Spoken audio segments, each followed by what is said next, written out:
This Friday, Jamie Lee Curtis and Lindsay Lohan are back to switch things up in Disney's Freakier Friday. Totally, yes. It's an absolute riot, and the only movie that can be described as So much weirder than the last time.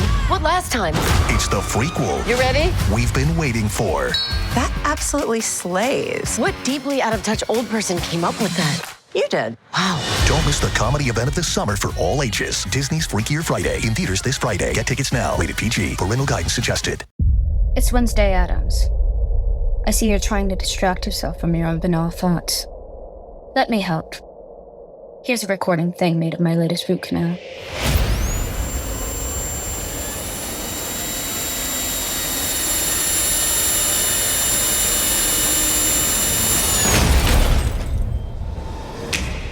Wednesday, Season 2, begins August 6th, only on Netflix.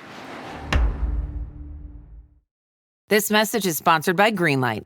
With school out, summer is the perfect time to teach our kids real-world money skills they'll use forever. Greenlight is a debit card and the #1 family finance and safety app used by millions of families, helping kids learn how to save, invest, and spend wisely. Parents can send their kids money and track their spending and saving, while kids build money confidence and skills in fun ways. Start your risk-free Greenlight trial today at greenlight.com/Spotify. That's greenlight.com/Spotify. This series contains adult language and descriptions of graphic violence throughout. Listener discretion is advised. Cavalry Audio.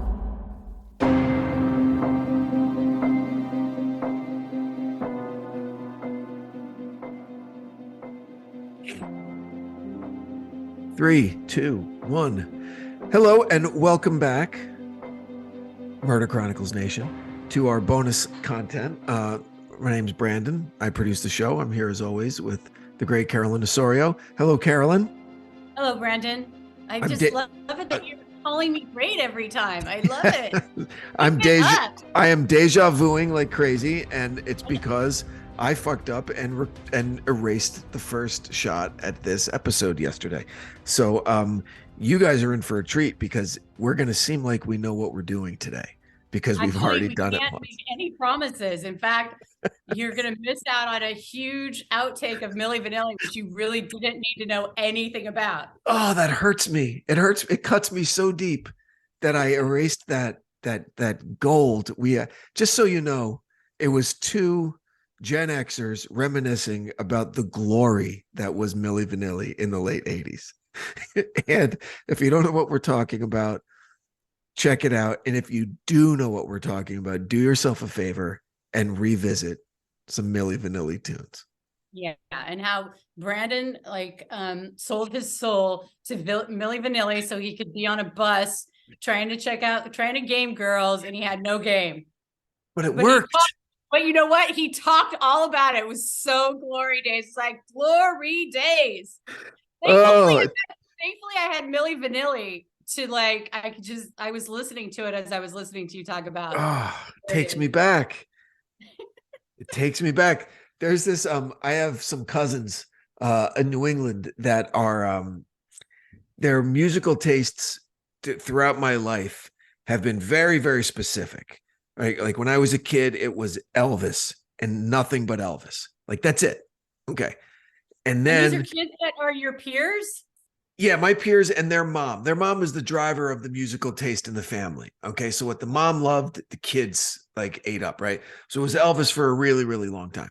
Then it was Jimmy Buffett through my teen years to early 30s. Right. It was all Jimmy Buffett. It was all Parrot Head stuff all the time. They'd go to Florida. They'd eat at Margaritaville restaurant and forget about it. That was it. And then it transitioned into Kenny Chesney. I don't know how, but into Kenny Chesney. And so I would get bombarded with these, got to listen to this song. You got to hear this. You got to, and then the hotel where I was working at in Hollywood for a long time, Kenny Chesney would come in a lot. And he was a super nice guy. And he'd sit at the piano in the restaurant and just play songs. He was super cool. And he has a song called I Go Back, which is basically a song about songs. All right. Mm-hmm. And so when we were talking about Milli Vanilli, I just go back to that. I'm on that school bus going to the indoor track meets, wondering which girl, I'd be confident enough to go up and talk to. Right. I know. I mean, I mean, that is the quintessential time machine, because you go back there, like even songs like we talked about in the past, like Under the Bridge. And that song so reminds me of this boyfriend that I was so in love with, the guy that I'd been dating before my husband, who fucking torched my heart. And every time that period of my life reminds me of that song, and it's so sad, but it's like, it gives you that sad, like you remember what it felt like to be 20 years old, totally in love, completely destroyed. And like, I am there. And it's just great. So music is so hugely, and vital. Music, the connection between music and women for me, it goes back, like before Milli Vanilli, or may have been after. No, it was the summer after Milli Vanilli. So whatever, it was 89. So I'm 16 and I was a professional BMX bike rider. Okay. So I was on tour every summer and we were at this one spot in Pennsylvania called Woodward. And back in the day. Wait a second. Hold on a second. Hold on. Wait a second. Yeah. Wait a second. Hold. You were a professional BMX bikes rider? Rider? Like freestyle, like tricks, like X Games kind of stuff. But it was before the X Games. Okay. So that was my life from when I was like 13 till I was like 19. That's all that I did. Right. And so I made this team, and so we're on tour in the summer. So I'm gone for like 2 months every summer. It's just me and like 3 other maniacs. I was the youngest one. And one place that we'd stop every summer, there's this place in the woods of Pennsylvania called Woodward, kind of near State College, where Penn State is.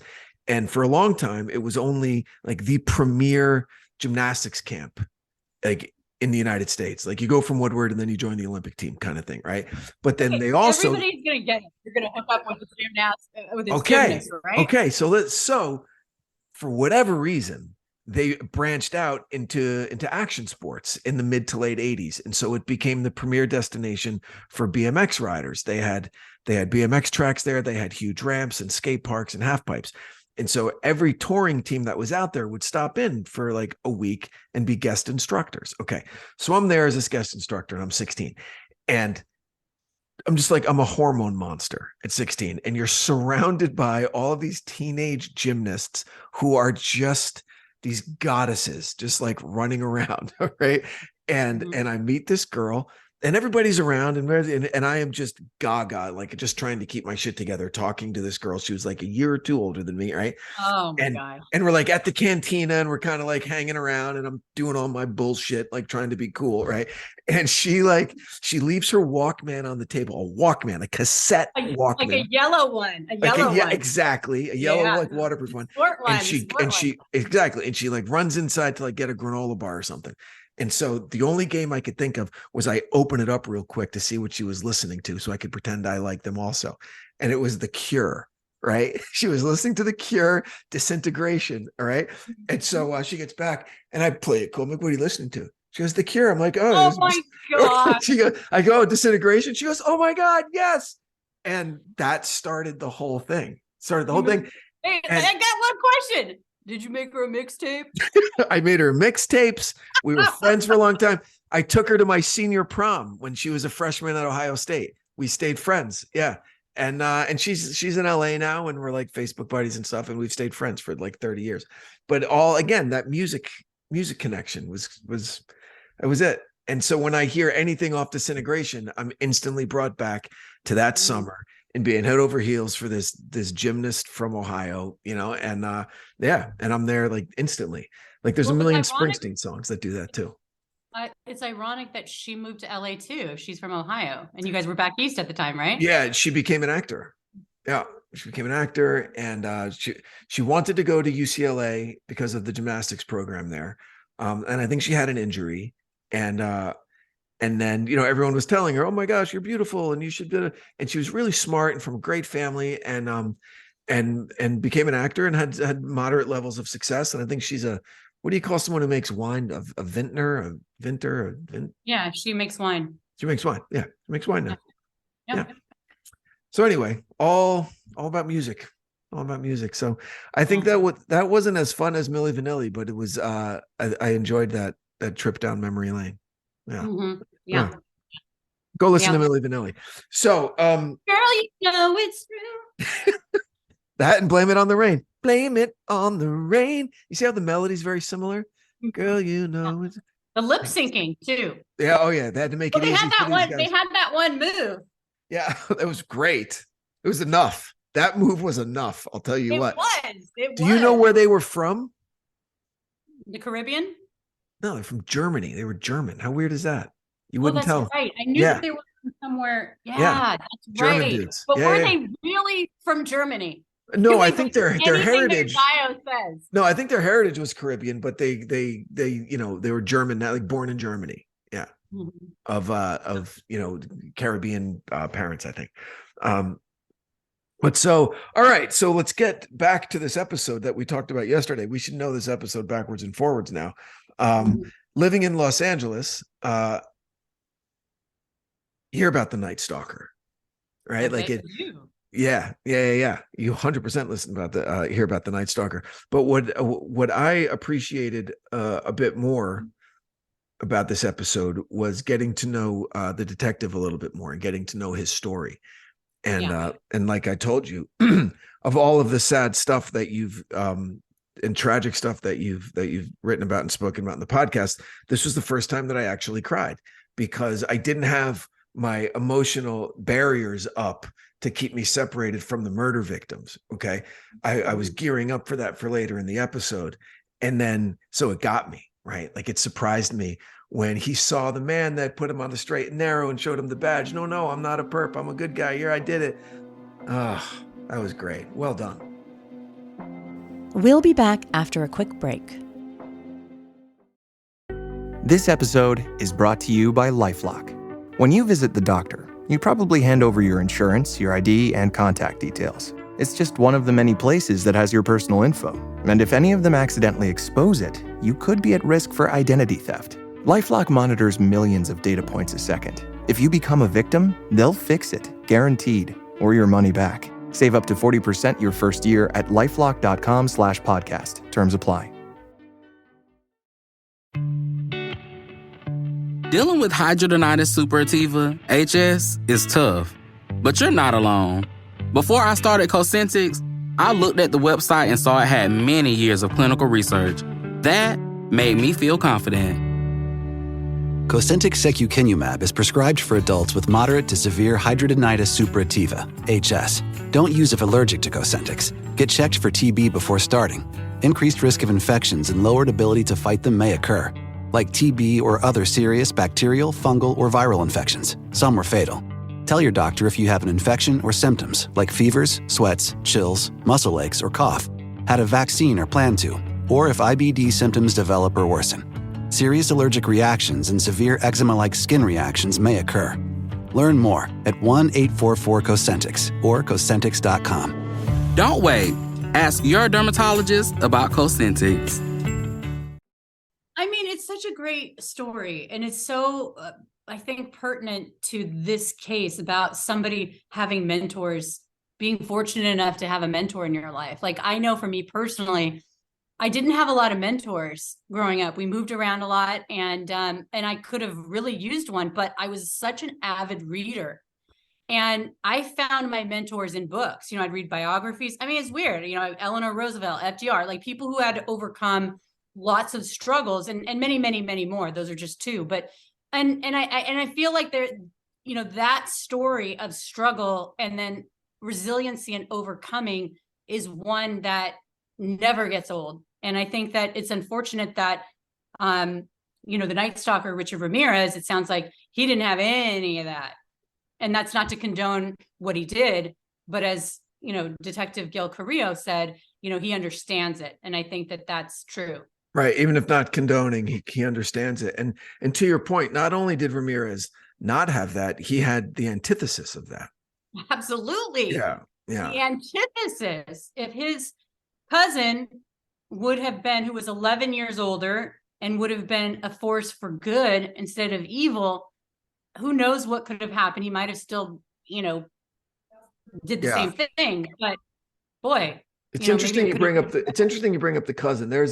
I'm a big sports guy, right? And there's this I don't even know what an anecdote, I guess you would call it, where Venus Williams, right? Venus Williams has like 3 Wimbledons and 2 US Opens, and she's the second best tennis player in her family, right? Because her sister happens to be Serena, all right? So, and not making any comparison at all other than the extremes within one family, all right?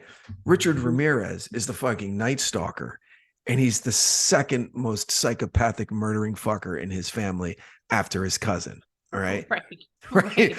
Because of what his cousin did in Vietnam. Like that could be a story right there in and of itself. You know, and like I said yesterday, if that was corroborated on like a governmental level, like that guy would be in Leavenworth forever, like and being fucking executed, or at The Hague for fucking war crimes, you know, because of the shit that he did. I think that because it's coming through Richard Ramirez saying this is what he showed me. I mean, Mike isn't telling anybody, and that he was never, put on trial for any of those things. He was never caught for any of those things. Right, exactly. So, exactly. So who knows what other kind of shit went on? Like fog of war, all of that stuff, like terrible, terrible things happen. It's kind of shocking when it becomes into such stark relief like that, when you see how it has affected someone who had such an effect on the American psyche at a very critical time in our country's history, with as an earlier guest of yours called it, the golden age of serial killers, right? Ramirez was right smack in the middle of that. That one of his influences was a string of crimes that went unpunished. Okay. And the Polaroid pictures of the oh my gosh, and how he got off on it and all that stuff. It's just like, what I've learned by working with you is that the psyche of a serial killer has been so well documented that where it almost becomes, it's I don't even really know how to explain what I'm trying to say. Like, things become cliche because they're true. Okay. And so Ramirez checks off all of these serial killer kind of cliches, like no direction, no father figure that helped, predilection to, violence and sex, a connection there, so it's just, man. Oh, and we talked about it. We talked about it yesterday about how in episode 3 and 4, we covered the Jack Spillman, the werewolf butcher, and how,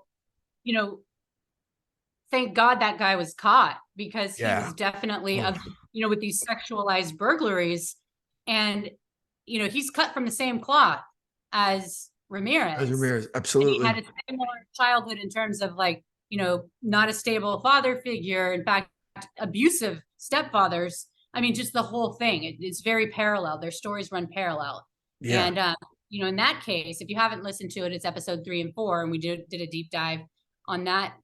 People don't really know the name Jack Spillman III, although he would have loved for them to. Man. And so, and similar, again, like Ramirez got away with a lot of stuff, like hearing the detective talk about it, like he didn't really have a rap sheet, and the stuff that he did, he got away with. That crazy story about him at the hotel, like the balls on this kid, at 15, 16 years old, to use a master key to sneak into a woman's hotel room while she's in the bathroom and then attack her and then get the shit kicked out of him by the husband. I mean, you're at the same age where you're describing a run-in with this girl, and you peek into her Walkman and you feel like you're violating something. Right? Yeah, exactly. And then you look at what this guy is doing and how he's driven to do it. And it's kind of like, wow, this is a whole different universe that we're living in and that we've been dropped into. And I think I have to give massive credit to Philip Carlo. He was a journalist and biographer. He wrote the Nightstalker, and he did deep research for 3 years and talked with, interviewed Ramirez extensively, and also his extended family. And it's because of his work that we know, because Richard Ramirez didn't really talk to, he didn't give a lot of interviews. I think he gave one, other than the hours and hours and hours that this Philip Carlo spent with him. And so, and it's really dark stuff for sure. Hold on 1 second, Carolyn. Hold on 1 second.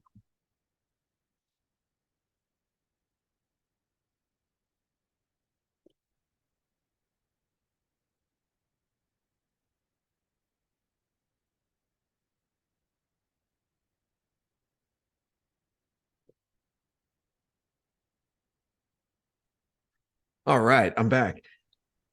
So getting back to Ramirez and kind of his adventures or misadventures, as it were, as a youth, because what I liked a statement that you kind of hung a lantern on early in the podcast, that he was a serial killer that was made, not born. Okay. Yeah. And juxtaposing what you just did with what he did at 15 or 16 and what I did at 15 or 16, right? And the differences there. And that only could be explained with what experiences he had in the years leading up to that I didn't have. Okay. Like I didn't have a cousin like that introduced me to all of those awful things and exploits in Vietnam, and nor witness a freaking murder, right? When he shot his wife in the face. And Ramirez was just there and just damaged by all of that stuff, to the point where that was the creation of a serial killer. Yeah, I mean, you can definitely see the ramping up and then getting away with it, and just that feeling of being unstoppable. And then also the religious piece, where his family was very, very religious, very Catholic, and like him fighting up against that, struggling up against that with what his heart's desire had morphed into, and basically embracing Satanism as a way, and this is my take on it, to okay, this is going to give me the green light to go ahead and do this, because there's no guilt and there's no punishment. Yeah, it's like a moral kind of get out of jail free card that he just keeps renewing, because it's Satan and it's Satanism, and I have no fear, and there's no judgment coming, and I have no hopes of heaven anymore, and that's not a motivating factor, which in Catholicism that's really what it is. And so if not only that, and like he will be rewarded, he will be the leader of the army of Satan when he dies. So it's like it flip-flops the religious dynamic of like, exactly, do as much evil as you possibly can and you will reap the rewards, and sit at Satan's right hand in the fires of hell. I mentioned yesterday in one of my podcasts, The Devil Within, which explores murderers that were influenced or inspired by satanic or devil worship. And what I learned while researching that, honestly, to my surprise, because I'm not really a fan of any kind of religion, is that Satanism has kind of gotten a bit of a bad rap, in terms of, not if you're a Satanism, that doesn't equal that you're a murderer. It doesn't mean that you have no moral system or no value system, or that you're not a nihilist by any means. It's and like I mentioned yesterday, my big takeaway is I don't know, maybe, and I hope I don't upset anyone from the Church of Satan, is that they kind of exist as an organization, just trolling the monotheistic behemoths that are most of the globe falls under today. They're just, because a lot of their tenets, I think they have like the 12 tenets of Satanism, actually make wonderful sense when you read them. If you really read them, you're like, oh yeah, okay, this is just a really good way to live.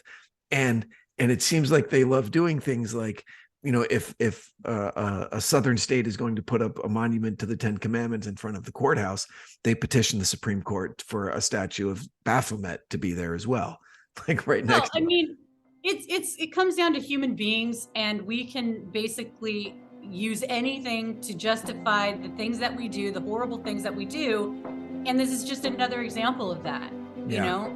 And that's exactly what he did. So I think, in my opinion, he was looking for a way to do what he wanted to do, and this was that way. More Murder Chronicles after the break. Looking for a way, meaning looking for an excuse, a way to excuse his actions. Like, Yeah, I think he was really driven to do it, but I do think that, religion, especially, he's going up against, like, this is wrong. He knew that it was wrong. I mean, I think that he embraced Satan to reject what he'd been taught. Yeah. And this was the way for him to do it. I mean, it's much more complicated than that, but bottom line, I just feel like he wanted to rape, kill, murder, torture people to get off, and he wanted to burglarize and steal their money to, basically feed his cocaine addiction, and this was a way to do all of those things. I mean, I'd mentioned yesterday about, like, there was a interview that I'd heard of with him, and he was describing, like, he misses burglaries. He still dreams about him in prison before he died. And so that's got to be a power thing, right? Yeah. It's not, you can't love free shit that much, right? It's not just about getting free stuff. It's the power. No, this is where I still don't get it, but I understand it based on the research that I did in the Jack Spillman case, because I'd listened to hours of his interviews, with the great profiler, Bob Kepler.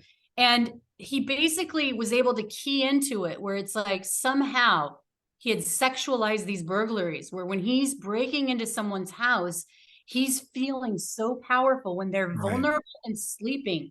And he can decide if they live or they die. He can decide, if he just stays there or he leaves, and so that power is sexualized in some way, Yeah. I'm sure that there's a massive psych evaluation on this guy that dives into all of that. That would be really, really weird to read that, super, super weird to read that.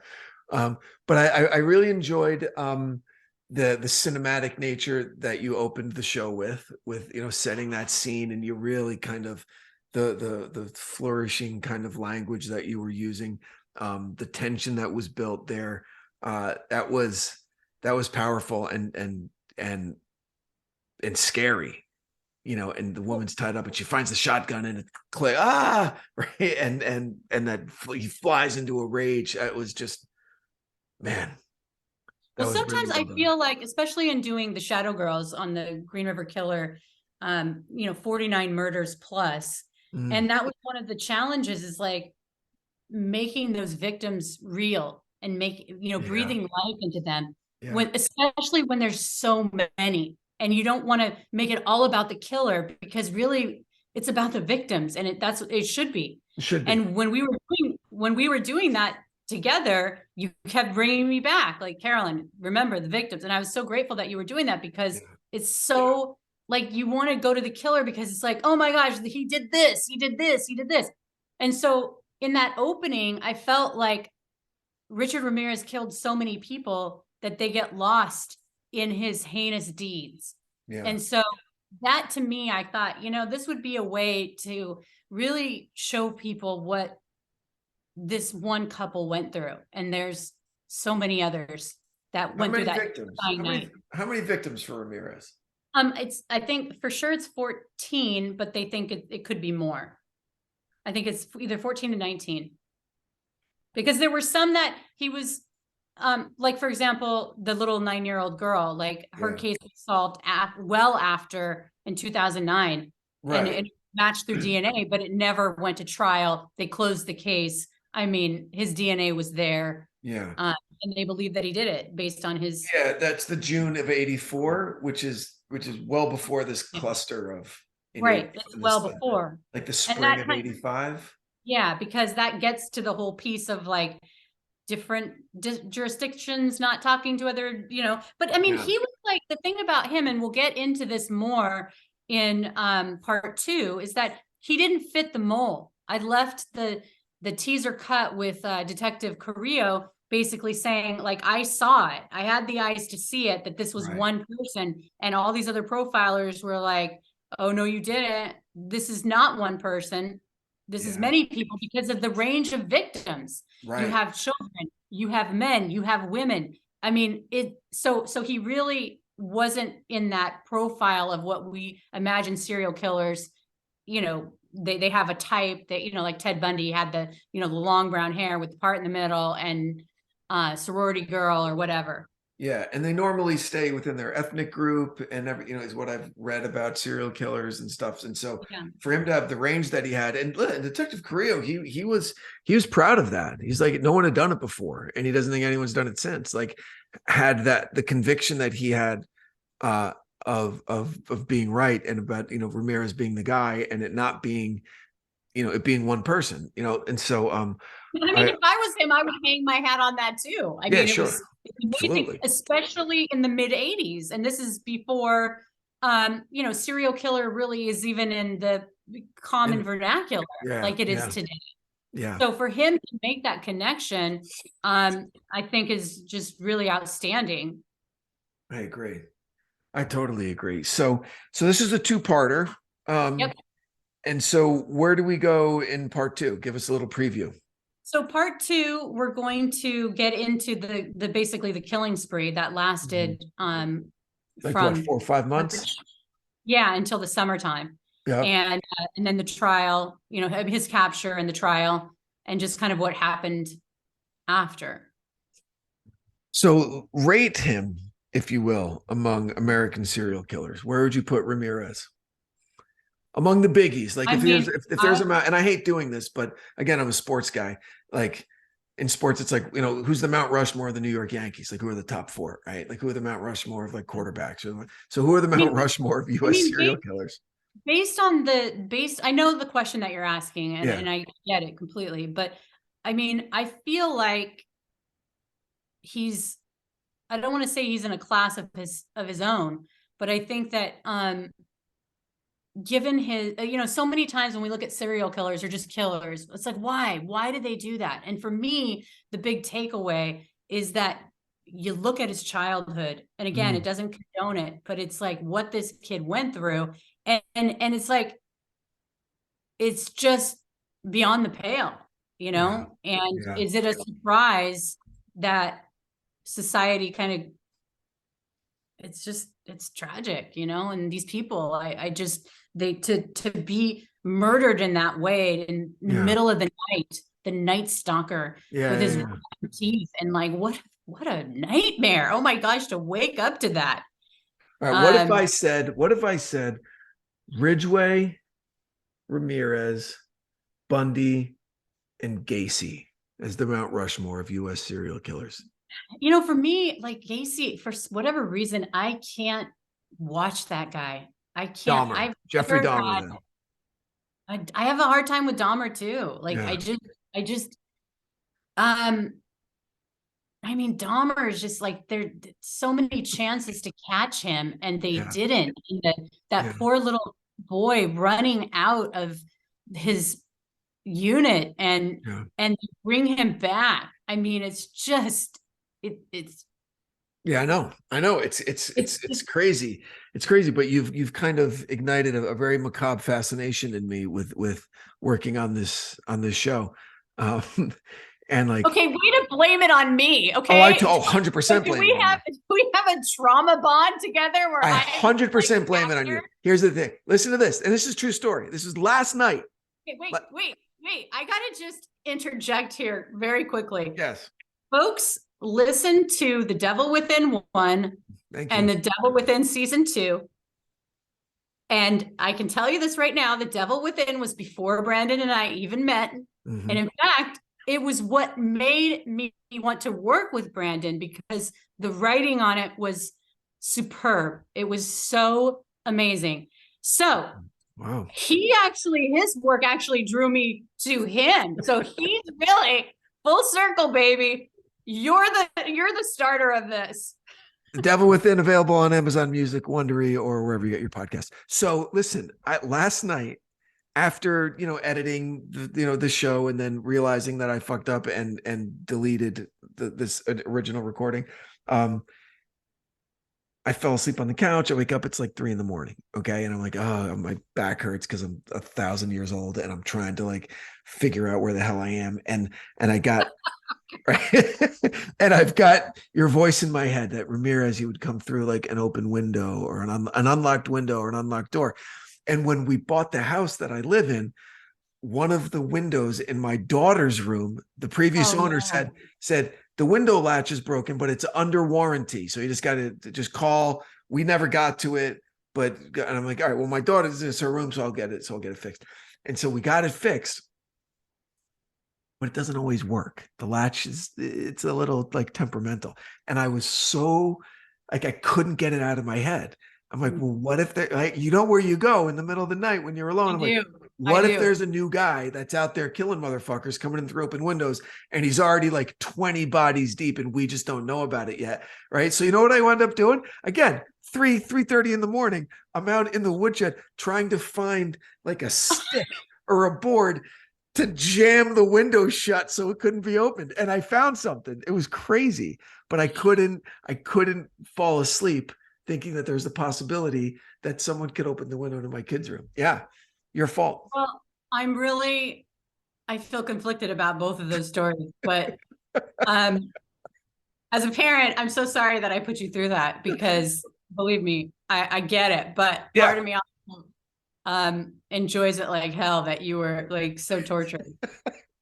I was, but then I wake up this morning and the latch was working fine. It was just like weird, like half asleep and scared and having to, not being able to really shut off from work at the end of the day. So it was cool. No, it was an interesting psychological examination. When I do these cases like this, I mean, some of them just impact you more than others. They all impact, but yeah, I mean, I lost some sleep over this case too, because it's so terrible and frightening, and it gets us where we live with our our safety, our comfort, and in our safe space where we think we're going to bed and we're going to wake up the next morning, and these victims didn't.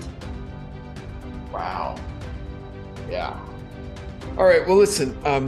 Again, I apologize for having to do this all over again, but I appreciate the time spent with you. So thank you, and thank you for forgiving me. And I apologize to our listeners for the delay in the publishing of this episode, and I look forward to part 2 of this. Okay, sounds good. Great. What we like to remind everybody is to please consider supporting the companies that support our show. The products and the commercials that you hear are personally endorsed by Carolyn. That's not a lot of bullshit. It's stuff that she actually uses and that they're kind enough to send her samples of, so she can give an accurate representation of the product. So please consider, like I said, supporting the companies that support our show. So Carolyn, always great to see you. Thank you again for your great work, and we look forward to checking in with everybody again next week. Thanks, Carolyn. Yeah, and thank you so much for listening to the podcast. We really appreciate it, and for checking out some of these products, because it really does allow us to do the work that we love to do. So thank you, and they're great products. So agreed. All right, everybody, Murder Chronicles Nation, thanks for checking in, and we'll catch up with you next week. Bye. Bye.